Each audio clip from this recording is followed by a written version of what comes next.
Hello दोस्तों। तो आज के जो हमारे टॉपिक रहेंगे इस वीडियो के अंदर वो है स्कूल एंड चाइल्ड डेवलपमेंट, यानी कि स्कूल और बच्चों का विकास का क्या संबंध है।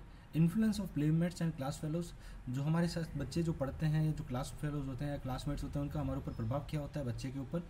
और influence of group on the child, और ग्रुप का जो इन्फ्लुएंस होता है वो बच्चे के ऊपर क्या होता है। तो चलिए शुरू करते हैं आज का वीडियो।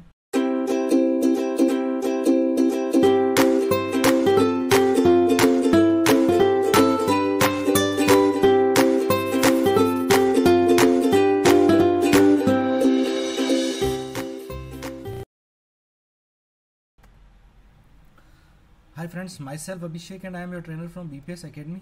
तो जैसा कि आप जानते हैं कि आज हमारे जो टॉपिक हैं वो स्कूल एंड चाइल्ड डेवलपमेंट के ऊपर हैं, और ये आपका चैप्टर नंबर 9 है पेपर नंबर 1 का।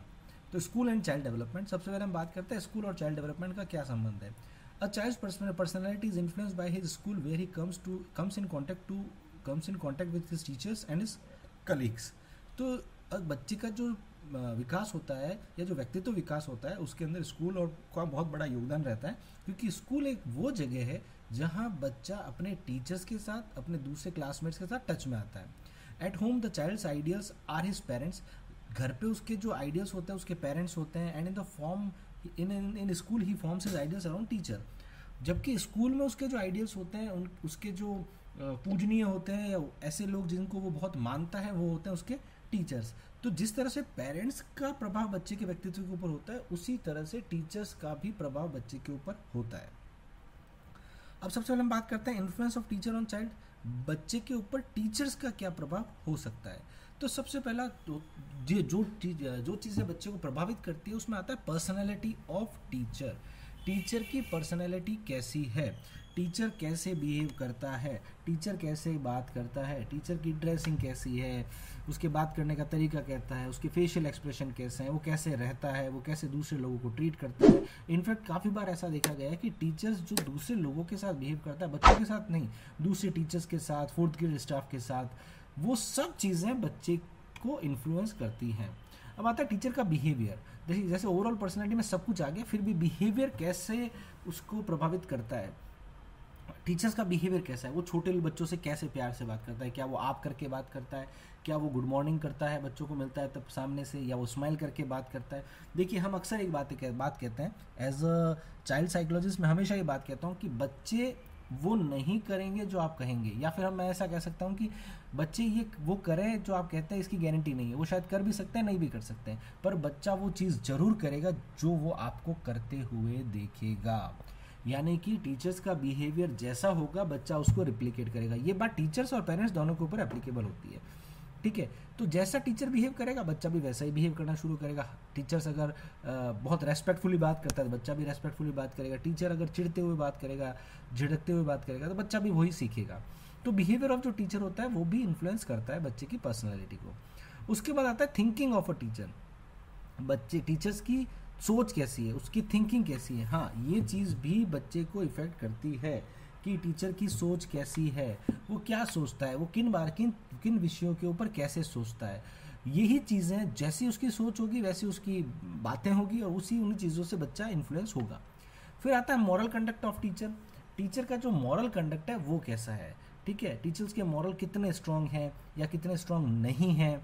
उसके मॉरल अगर बहुत ज़्यादा स्ट्रांग है, वो चीज़ों के बारे में क्या सोचता है, किस तरह से चीज़ों को देखता है, मॉरल्स को, उसकी मॉरल, सेल्फ रेस्पेक्ट, इन चीज़ों की कितनी अहमियत है टीचर के लाइफ के अंदर। तो ये सब चीज़ें भी बच्चा नोटिस करता है और वही वो सीखेगा। एक टीचर अगर एक मॉरलफुल टीचर होगा तो वो एक अच्छी जनरेशन को डेवलप कर सकता है, और अगर एक टीचर के मॉरल ही अच्छे नहीं होंगे तो वो ऑब्वियसली बच्चों को कुछ नहीं सिखा पाएगा या गलत चीज़ें सिखाएगा। Standard of living of teachers, यानी कि टीचर्स का जो स्टैंडर्ड ऑफ लिविंग है वो कैसा है। हाँ, ये चीज़ भी बहुत मैटर करती है आज के युग के अंदर, आज की जनरेशन के लिए। टीचर के स्टैंडर्ड ऑफ लिविंग कैसा है, उसका रहन सहन कैसा है, उसका स्टैंडर्ड ऑफ लिविंग कैसा है, वो चीज़ें भी बच्चे को बहुत मोटिवेट करती है और उसको आकर्षित करती है टीचर्स की पर्सनैलिटी की तरफ, ठीक है। तो teacher should have a very great personality. ऐसी पर्सनैलिटी होनी चाहिए जो रोल मॉडल बने, क्योंकि आप रोल मॉडल हो बच्चों के। अगर आप रोल मॉडल हो तो बच्चा वही करेगा जो आप करोगे। तो ये बहुत ज़रूरी हो जाता है कि हम बहुत अच्छे से बिहेव करें बच्चे के सामने। इसके बाद आता है influence of playmates and class fellows. जो बच्चे के साथ में जो बच्चे काम रहते हैं, जो क्लासमेट रहते हैं, उनका बिहेवियर भी इन्फ्लुएंस करता है, या उनका जो साथ होता है वो भी बच्चे की पर्सनैलिटी को इन्फ्लुएंस करता है। उसके हम उसमें आता है बिहेवियर विद अदर्स, यानी कि आपके जो क्लासमेट्स हैं वो जूनियर्स के साथ कैसे बात करते हैं, अपने से छोटे बच्चों के साथ कैसे बात करते हैं, अपने से बड़ों से बच्चों के साथ कैसे कर सकते हैं।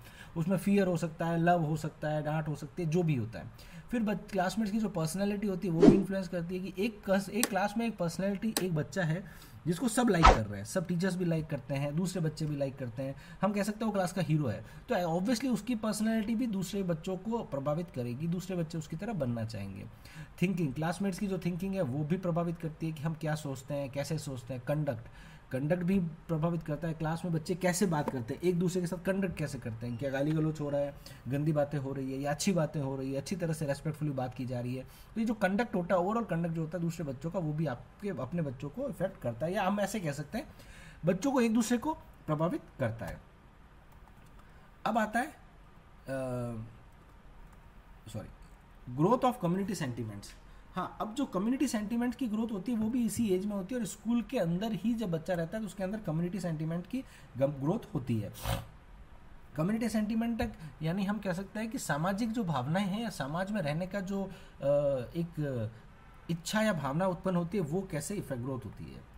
तो इसके अंदर आता है सबसे पहले permanence of the group. School में बच्चा सीखता है कि मैं एक ग्रुप का हिस्सा हूँ, मैं क्लास फर्स्ट का स्टूडेंट हूँ, मैं क्लास फर्स्ट ए का स्टूडेंट हूँ। तो ये ना चाहते हुए भी बच्चे के अंदर एक ग्रुप की भावना को डेवलप करता है कि हम एक ग्रुप हैं, हम एक साथ रहते हैं, हम एक क्लास में पढ़ते हैं, हमें एक टीचर पढ़ाता है, हमारी पढ़ाई एक जैसी है।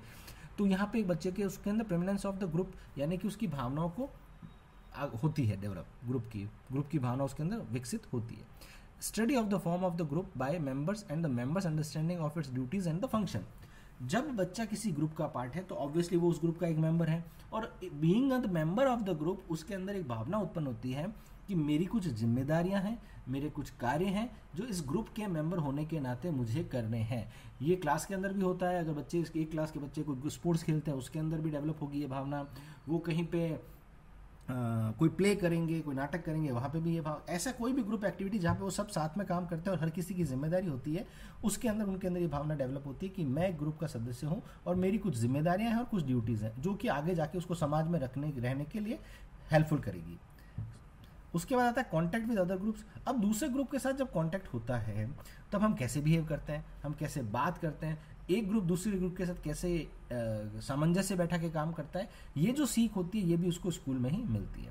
Development of community tradition. हाँ, अब बीइंग अ ग्रुप एक कम्युनिटी ट्रेडिशन का भी डेवलपमेंट होता है कि हम एक समाज के हैं, एक ग्रुप के हैं, तो हमारी क्लास में ऐसे बिहेव होता है, हम एक रिलीजन के हिसाब से भी ऐसे बिहेव होता है, हम जिस ट्रेडिशन में रहते हैं, जिस कल्चर में रहते हैं वहाँ पे ऐसे बिहेव होता है, तो ये भी डेवलप होता है। Division of labour amongst members.